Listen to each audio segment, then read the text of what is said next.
in a scientific age.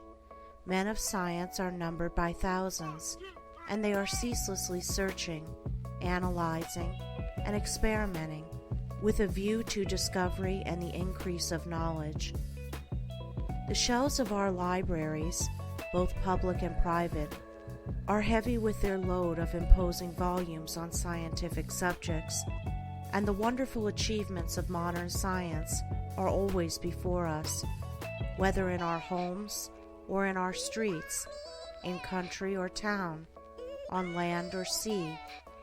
There shall we have before us some marvelous device, some recent accomplishment of science, for adding to our comfort, increasing our speed, or saving the labor of our hands.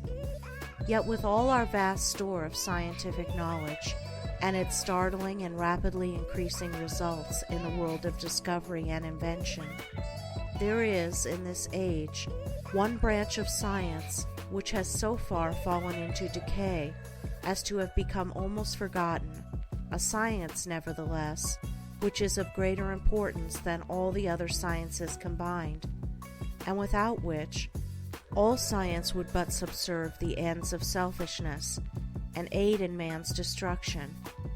I refer to the science of self-control. Our modern scientists study the elements and forces which are outside themselves, with the object of controlling and utilizing them. The ancients studied the elements and forces which were within themselves, with a view to controlling and utilizing them, and the ancients produced such mighty masters of knowledge in this direction, that to this day they are held in reverence as gods, and the vast religious organizations of the world are based upon their achievements.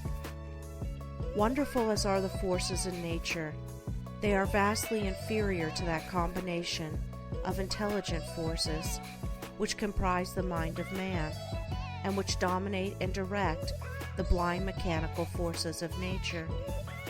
Therefore, it follows that to understand, control, and direct the inner forces of passion, desire, will, and intellect is to be in possession of the destinies of men and nations.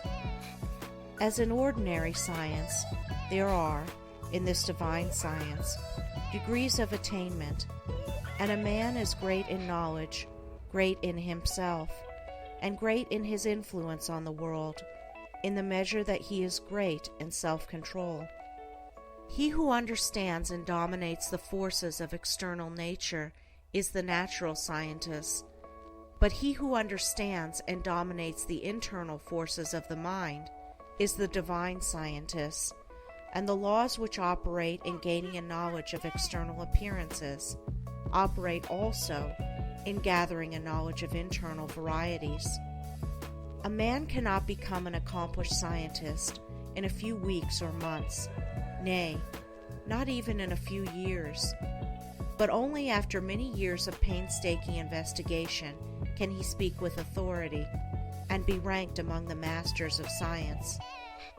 Likewise, a man cannot acquire self-control and become possessed of the wisdom and peace-giving knowledge which self-control confers, but by many years of patient labor, a labor which is all the more arduous because it is silent and both unrecognized and unappreciated by others. And he who would pursue this science successfully must learn to stand alone and to toil unrewarded, as far as any outward emolument is concerned. The natural scientist pursues, in acquiring his particular kind of knowledge, the following 5 orderly and sequential steps. 1. Observation. That is, he closely and persistently observes the facts of nature. 2. Experiment. Having become acquainted by repeated observations with certain facts, he experiments with those facts, with a view to the discovery of natural law. He puts his facts through rigid processes of analysis, and so finds out what is useless and what of value, and he rejects the former and retains the latter. 3. classification. Having accumulated and verified a mass of facts by numberless observations and experiments, he commences to classify those facts, to arrange them in orderly groups, with the object of discovering some underlying law, some hidden and unifying principle, which governs, regulates, and binds together these facts. 4. Deduction. Thus he passes on to the fourth step of deduction. From the facts and results which are before him, he discovers certain invariable modes of action, and thus reveals the hidden law of things. 5. Knowledge. Having proven and established certain laws, it may be said of such a man that he knows. He is a scientist, a man of knowledge. But the attainment of scientific knowledge is not the end, great as it is. Men do not attain knowledge for themselves alone, nor to keep it locked secretly in their hearts, like a beautiful jewel in a dark chest. The end of such knowledge is use, service, the increase of the comfort and happiness of the world. Thus, when a man has become a scientist, he gives the world the benefit of his knowledge, and unselfishly bestows upon mankind the results of all his labors. Thus, beyond knowledge, there is a further step of use, that is, the right and unselfish use of the knowledge acquired, the application of knowledge to invention for the common weal. It will be noted that the 5 steps or processes enumerated follow in orderly succession, and that no man can become a scientist who omits any one of them. Without the first step of systematic observation, for instance, he could not even enter the realm of knowledge of nature's secrets. At first, the searcher for such knowledge has before him a universe of things. These things he does not understand. Many of them, indeed, seem to be irreconcilably opposed one to the other, and there is apparent confusion, but by patiently and laboriously pursuing these 5 processes, he discovers the order, nature, and essence of things, perceives the central law or laws which bind them together in harmonious relationship, and so puts an end to confusion and ignorance. As with the natural scientist, so with the divine scientist, he must pursue, with the same self-sacrificing diligence, 5 progressive steps in the attainment of self-knowledge, self-control. These 5 steps are the same as with the natural scientist, but the process is reversed. The mind, instead of being centered upon external things, is turned back upon itself, and the investigations are pursued in the realm of the mind, or of one's own mind, instead of in that of matter.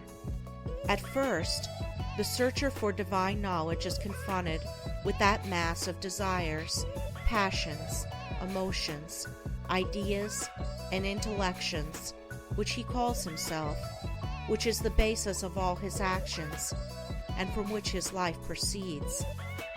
This combination of invisible yet powerful forces appears confusedly. Some of them stand, apparently, in direct conflict with each other, without any appearance or hope of reconciliation. His mind in its entirety, too, with his life which proceeds from that mind, does not seem to have any equitable relation to many other minds and lives about him. And altogether, there is a condition of pain and confusion from which he would fain escape. Thus he begins by keenly realizing his state of ignorance. For no one could acquire either natural or divine knowledge if he were convinced that without study or labor he already possessed it. With such perception of one's ignorance, there comes the desire for knowledge, and the novice in self-control enters upon the ascending pathway, in which are the following 5 steps. 1. Introspection. This coincides with the observation of the natural scientist. The mental eye is turned like a searchlight upon the inner things of the mind, and its subtle and ever-varying processes are observed and carefully noted. This stepping aside from selfish gratifications, from the excitements of worldly pleasures and ambitions, in order to observe, with the object of understanding, one's nature, is the beginning of self-control. Hitherto, the man has been blindly and impotently borne along by the impulses of his nature, the mere creature of things and circumstances. But now he puts a check upon his impulses, and instead of being controlled, begins to control. 2. Self-analysis. Having observed the tendencies of the mind, they are then closely examined, and are put through a rigid process of analysis. The evil tendencies, those that produce painful effects, are separated from the good tendencies, those that produce peaceful effects, and the various tendencies, with the particular actions they produce, and the definite results which invariably spring from these actions, are gradually grasped by the understanding, which is at last enabled to follow them in their swift and subtle interplay and profound ramifications. It is a process of testing and proving, and for the searcher, a period of being tested and proved. 3. Adjustment. By this time, the practical student of things divine has clearly before him every tendency and aspect of his nature, down to the profoundest promptings of his mind and the most subtle motives of his heart. There is not a spot or corner left which he has not explored and illuminated with the light of self-examination. He is familiar with every weak and selfish point, every strong and virtuous quality. It is considered the height of wisdom to be able to see ourselves as others see us, but the practitioner of self-control goes far beyond this. He not only sees himself as others see him, he sees himself as he is. Thus standing face to face with himself, not striving to hide away from any secret fault, no longer defending himself with pleasant flatteries, neither underrating nor overrating himself or his powers, and no more cursed with self-praise or self-pity, he sees the full magnitude of the task which lies before him, sees dearly ahead the heights of self-control, and knows what work he has to do to reach them. He is no longer in a state of confusion, but has gained a glimpse of the laws which operate in the world of thought, and he now begins to adjust his mind in accordance with those laws. This is a process of weeding, sifting, cleansing. As the farmer weeds, cleans, and prepares the ground for his crops, so the student removes the weeds of evil from his mind, cleanses and purifies it, preparatory to sowing the seeds of righteous actions, which shall produce the harvest of a well-ordered life. 4. Righteousness. Having adjusted his thoughts and deeds to those minor laws which operate in mental activities in the production of pain and pleasure, unrest and peace, sorrow and bliss, he now perceives that there is involved in those laws one great central law, which, like the law of gravitation in the natural world, is supreme in the world of mind, a law to which all thoughts and deeds are subservient, and by which they are regulated and kept in their proper sphere. There is the law of justice or righteousness, which is universal and supreme. To this law he now conforms.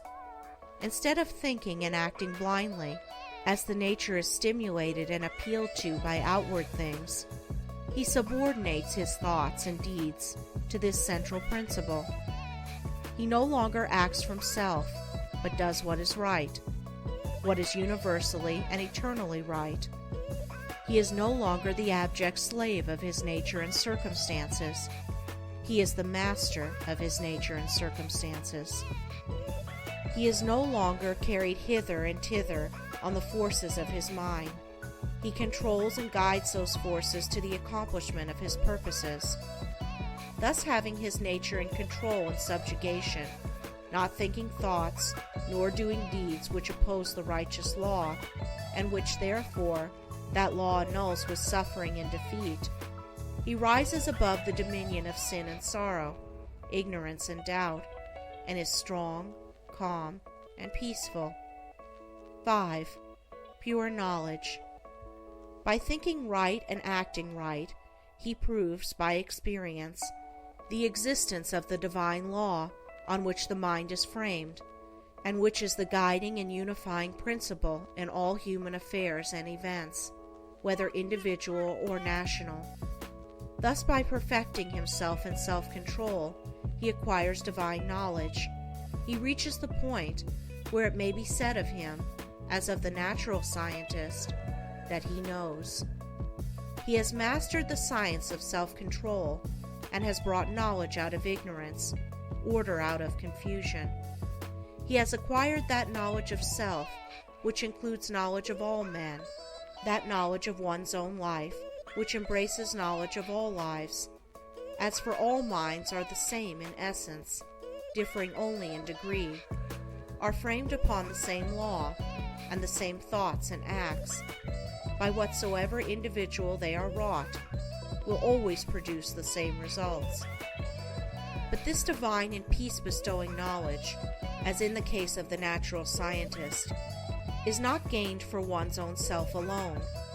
For if this were so, the aim of evolution would be frustrated, and it is not in the nature of things to fall short of ripening and accomplishment.